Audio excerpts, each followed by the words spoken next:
امام شافعی فرماتے ہیں جن گھروں میں لوگ فجر کی نماز کے وقت سوئے ہوتے ہیں ان گھروں میں رزق نہیں آتا۔ آپ فرماتے ہیں فجر کا وقت اللہ کے دینے کا وقت ہے، اس وقت اللہ بانٹتا ہے۔ حضور صلی اللہ علیہ وسلم کا فرمان ہے نا حدیث میں کہ تہجد کے وقت اللہ پہلے آسمان پہ نزول جلال فرماتا ہے جو اس کی شان کے لائق ہے تہجد کے وقت، اور وہ کہتا ہے مانگو میں تمہیں عطا کروں گا۔ لینے کی باری آئے تو بندہ سمیٹ سماٹ کے اندر گھس جائے۔ ہمارے ہاں یہ ہوتا ہے کہ عشاء کے بعد بچے بیٹھتے ہیں موبائل لے کے، تہجد کا وقت آتا ہے تو ان کی آنکھیں بند ہونی شروع ہوتے ہیں، تو لینے کے وقت تو سویا تھا، تیرا مسئلہ کیسے حل ہوگا؟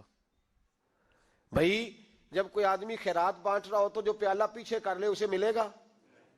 کہتے اس وقت آنا جب میں بانٹ رہا تھا، اب تو کدھر آ گیا ہے؟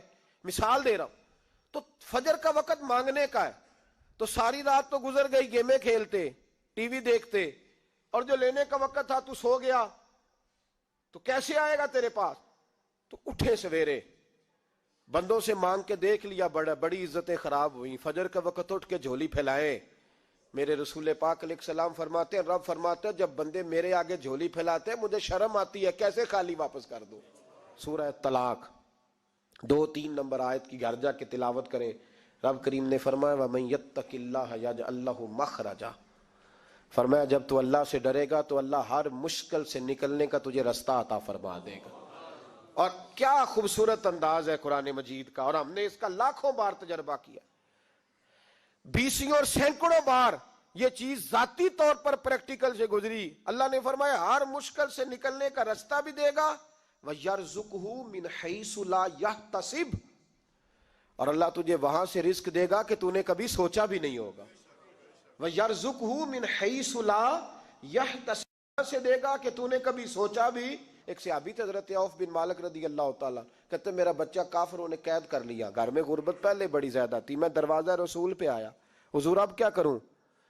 تو کہتے ہیں نبی پاک نے فرمایا بھروسہ اللہ کی ذات پہ کر، توکل اللہ کی ذات پہ کر، اور گھر جا کے تسبیح لے کے میاں بیوی بیٹھ جاؤ اور پڑھو لا حول ولا قوت الا باللہ العلی العظیم، جاؤ پڑھو جا کے۔ کہتے میں گھر بیٹھا، ابھی چند تسبیحاں پڑھی تھیں کہ دروازے پہ دستک ہوئی، دروازہ کھولا تو میرا بیٹا دروازے پہ کھڑا تھا، پلٹ کے دیکھا تو 400 بکریاں بھی لایا تھا۔ اور میں نے کہا بیٹا یہ کیسے آ گئی؟ کہنے لگے ابا جی مجھے ایک حویلی میں کافروں نے قید کیا ہوا تھا، میں بڑا پریشان تھا، لیکن ابھی تھوڑا دیر پہلے پتہ نہیں کیا ہوا ہے، میں نے یوں ہاتھ لایا تو رسیاں کھل گئی، باہر نکلا ہوں تو 2-3 بندوں پہ نیند کا ایسا غلبہ تھا کہ بے ہوش ہو کے گرے ہوئے تھے، 400 بکریاں بھی تھی، میں نے دروازہ کھولا، بکریاں میرے ساتھ دوڑنے لگ گئی ہیں، تو میں 400 بکری بھی لے آیا ہوں، پلٹ پلٹ کے دیکھتا رہا ہوں، پر میلوں کا سفر ہوا وہ آئے ہی نہیں۔ تو والد کہنے لگے بیٹا چلو پہلے مصطفیٰ کریم سے جا کے پوچھ لیں، دیکھیں کیسے مالی مسئلے حل ہوتے ہیں، حضور سے جا کے پوچھیں کہ ہمارے لیے جائز بھی ہے کہ نہیں۔ کہتے ہیں دروازہ رسول پہ جا کے ہم کھڑے ہی ہوئے تھے کہ نبی پاک نے فرمایا دیکھا رب کریم کا فضل، دیکھا، فرمایا تیرا بیٹا بھی آ گیا، تیری غربت کا بھی حل ہو گیا ہے، یہ کافر کا مال ہے، اسے مال غنیمت سمجھ کے استعمال کر، تیرا ہی ہے۔ تو لا حول ولا قوت الا باللہ العلی العظیم پڑھیں تو رزق میں پڑھیں گے انشاءاللہ، بول کے بتائیے پڑھیں گے انشاءاللہ تعالی۔ لیکن سنی قوم تویز پہ لگ گئی ہے، کہتے وظیفہ پڑھنا پڑتا ہے، آپ لکھ کے دیں گلے میں ڈالنے کے لیے تاکہ وہ ڈالتا جاؤں اور میرے اوپر پیسوں کی بارش ہوتی جائے۔ وظیفہ پڑھیں، وظیفہ پڑھیں۔ سنیں ایک اور وظیفہ سنیں، امام قرطبی نے تفسیر قرطبی میں لکھا رزق کی برکت کا وظیفہ۔ امام قرطبی نے لکھا ہے حضرت انس بن مالک رضی اللہ تعالیٰ عنہ کہتے ہیں ایک شخص حضور کی بارگاہ میں آیا، کہا یا رسول اللہ صلی اللہ علیہ وسلم غربت بڑی ہے، بڑا دکھی ہوں، بڑا پریشان ہوں۔ تو حضور نے وظیفہ بتایا، فرمایا جب بھی گھر جاؤ نا گھر والوں کو سلام کہنی ہے، السلام علیکم، یعنی کب کہنی ہے؟ جب بھی جاؤ۔ کب کہنی ہے؟ یعنی گھر سے نکلے ماچس لینے کے لیے، واپس آ کے کہنا السلام علیکم۔ پھر گھر والوں نے کہا ہو یاد نہیں رہا تھا، وہ تو چینی بھی ختم ہو گئی ہے، پھر گئے چینی لینے تو واپس آ کے پھر السلام علیکم۔ انہوں نے کہا خو ناراض نہ ہوئیے گا، پتی بھی نہیں چائے کی، اب واپس گئے تو پھر واپس آ کے کیا کہنا ہے؟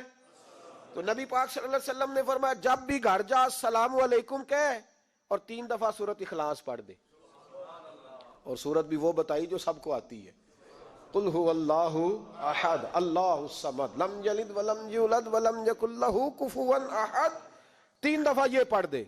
صحابی بڑے سیانے تھے, بڑے مسئلے حل کرتے تھے ہمارے. فٹافٹ بول پڑے وہ صحابی, کہنے لگے حضور میری تو چھوٹی سی فیملی ہے, کئی دفعہ بچے گھر نہیں ہوتے, ننھیال گئے ہوتے ہیں, تو پھر کیا کروں؟ حضور نے فرمایا جب گھر میں کوئی نہ ہو تو اپنے نبی پہ درود و سلام پڑھ دینا, تیرے نبی کا کرم تو تیرے گھر میں ہوگا نا. حضرت انس بن مالک رضی اللہ تعالیٰ عنہ فرماتے ہیں کہ ہم انتظار میں تھے کہ بندہ واپس آئے اور رزلٹ بتائے. کہتے ہیں وہ کچھ دنوں کے بعد واپس آئے تو عجیب بات کی انہوں نے.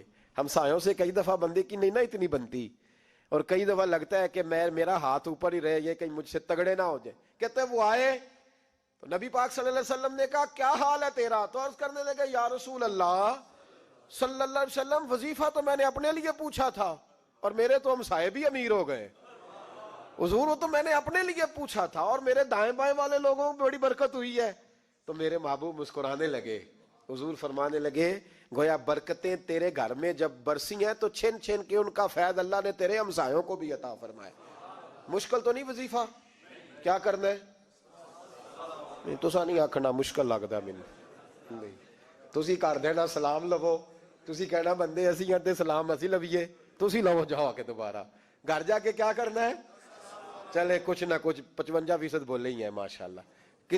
کیا کریں گے؟ السلام, اور پھر کیا پڑھنا ہے؟ سبحان اللہ. 3 دفعہ سورۃ اخلاص پڑھ دیں, فرمایا اللہ برکت پیدا کر دے گا. اب سنیں, ایک دوست آئے, کہنے لگے حضرت جی بڑے پیروں کے پاس گیا ہوں, مالی مسئلہ حل نہیں ہوتا. تو میں نے کہا میں تجھے نبی پاک کی بارگاہ میں نہ لے جاؤں, پیروں کے پیر کے پاس نہ چلے جائیں. میں نے کہا سن تیرا مالی مسئلہ حضور حل کر دیتے. مشکات میں حدیث ہے, ایک صحابی نے کہا حضور غربت ہے, فرمایا روز رات کو سورۃ واقعہ پڑھ, تیرے گھر میں فاقہ نہیں آئے گا. اور یار بتاؤ جب نبی پاک نے کہہ دیا نہیں آئے گا تو آئے گا, حضور نے کہہ دیا نہیں آئے گا تو آئے گا, اللہ اکبر, آ ہی نہیں سکتا. تو وہ والا وظیفہ پڑھ جو مصطفیٰ کریم نے بتایا ہے, اور رب کریم کی بارگاہ میں گویا نیت ہو کہ یا اللہ میں کوئی خود تو نہیں نہ پڑھ رہا, تیرے نبی نے بتایا ہے. سورۃ واقعہ پڑھ, تیرے گھر میں فاقہ. حضرت عبداللہ ابن مسعود رضی اللہ تعالیٰ عنہ بیمار ہو گئے, شدید بیمار, اور بیٹیوں کے باپ تھے, بیٹیاں زیادہ تھی. حضرت عثمان غنی رضی اللہ تعالیٰ عنہ کا دور خلافت تھا. جناب عثمان غنی تیمارداری کرنے آئے اور کہنے لگے عبداللہ آپ بڑے بیمار ہیں, ابن مسعود آپ بڑے علیل ہیں, کچھ پیسے نہ بھیج دوں خزانے سے؟ تو حضرت ابن مسعود کہنے لگے ضرورت نہیں, کہا آپ کی بیٹیاں ہیں کام آئیں گے. تو آپ فرمانے لگے میں نے بیٹیوں کو خزانہ دے دیا ہے. کہا کیا خزانہ دیا ہے؟ کہنے لگے میں نے اپنی بیٹیوں کو پابند کر لیا ہے, وہ رات کو روز سوتے وقت سورۃ واقعہ پڑھ کے سوتی ہے. تو نبی پاک نے کہا فاقہ نہیں آ سکتا, تو لہذا میری بیٹیوں پہ کبھی فاقہ نہیں آ سکتا. تو روز یہ تو کہتے ہو داماد جی سے کہ بھئی آپ مہربانی کرو, کو خرچہ بڑھاؤ, بچی بڑی پریشان ہے, تو بچی کو بھی ایک خزانہ دے دو, اس کو بیٹے روز رات کو سورۃ واقعہ پڑھا کر. رات سورۃ واقعہ پڑھے, صبح سورہ ملک پڑھے, دن کے وقت سورۃ بقرہ پڑھے. میرے نبی پاک صلی اللہ علیہ وسلم نے فرمایا جس گھر میں سورۃ بقرہ پڑھی جائے جن تو کیا شیطان بھی دوڑ جاتا ہے. تو کوئی جادو اثر کر سکتا ہے؟ تو ان وظیفوں پہ عمل کریں جو نبی پاک صلی اللہ علیہ وسلم نے ہمیں عطا کیے ہیں. حضور غوث پاک نے بھی ایک وظیفہ بتایا ہے, وہ بھی بتا دوں آپ کو. غوث اعظم رضی اللہ تعالیٰ عنہ کی خدمت میں ایک شخص آیا, اس نے کہا حضور بڑی تجارت کرتا ہوں, کام نہیں چلتا. فرمانے لگے اب تو اللہ سے تجارت شروع کر دے. کیا مطلب؟ فرمانے لگے 10 کمائے تو ایک اللہ کے رستے میں دے, رب کریم اس کے بدلے میں تجھے 70 عطا فرمائے گا. اس نے کہا حضور اس طرح کروں؟ فرمایا تو یہ کر کے دیکھ, عبد القادر جیلانی وعدہ کرتا ہے اللہ تیری مدد کرے گا. غلام کہتے ہیں وہ 6 مہینے کے بعد آیا. پہلے جب آیا تھا تو پیدل آیا تھا, 6 ماہ کے بعد آیا تو 6 اونٹ تھے اس کے پاس, اور آ کے حاضر ہوا تو کہنے لگا حضور زندگی پتہ نہیں کہاں گزار دی, کاروبار کا تو مزہ ہی اب آیا ہے, اب مزہ آیا ہے کاروبار کرنے کا, اب مزہ آیا ہے. کہا 10 میں سے 1 دیتا ہوں, پتہ نہیں کتنا مہربان ہے. اور یہ آیت ہے وَيَرْزُقْهُ مِنْ حَيْثُ لَا يَحْتَسِبُ, تجھے وہاں سے دے گا کہ تیرا کبھی گمان بھی نہیں گیا ہوگا. روحانی معاملات کو بھی ضرور شامل حال رکھیں, اور مال مانگیں اس سے جو بے حساب دیتا ہے, دنیا داروں سے نہیں مانگے, اس سے مانگیں جو دیتا ہے تو پھر بے حساب ہی دیتا ہے. دعا کرتا ہوں اللہ ہر گھر میں برکت پیدا کر دے.